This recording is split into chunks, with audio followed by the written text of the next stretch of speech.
For example, in the Delta Western seniority integration, which many of you may be familiar with, the arbitrator found that the economics greatly favored Delta, which was a healthy company, purchasing Western, which was in severe economic distress.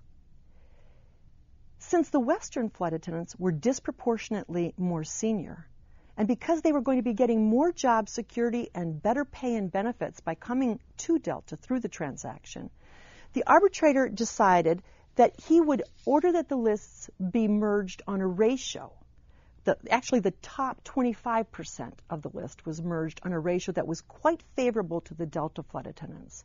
The remainder of the list was integrated on a date of hire methodology.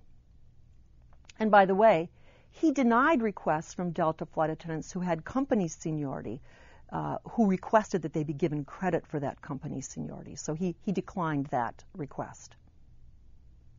Now, there are past transactions where the carriers have been on more even economic footing, and an example is the Republic Northwest transaction.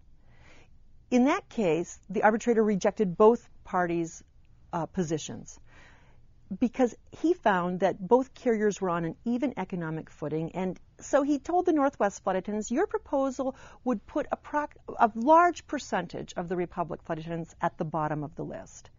And he told the Republic flight attendants, your proposal is not going to be accepted because you haven't considered some other important factors. He did use a date of hire methodology, and he did impose a restriction on bidding that would protect some of the more senior Northwest flight attendants for a period of time. And finally, in that arbitration award, the arbitrator refused to alter past seniority integration decisions at Northwest.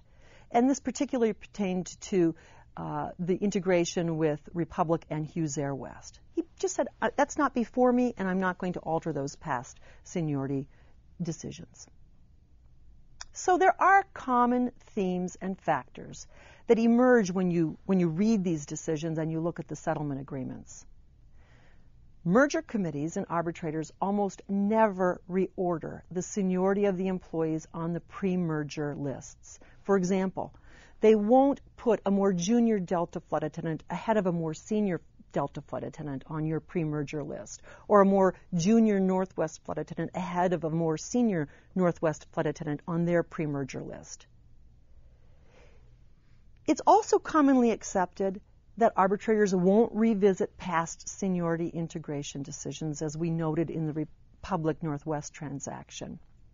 And that's simply because those past decisions were based on the facts and circumstances of that transaction, which aren't before the arbitrator, and also because to do so would reorder that list. So generally, it's well accepted that when selecting an integration method, one group won't be given a competitive advantage over another group at the expense of that other group, unless there are facts and circumstances that would support it.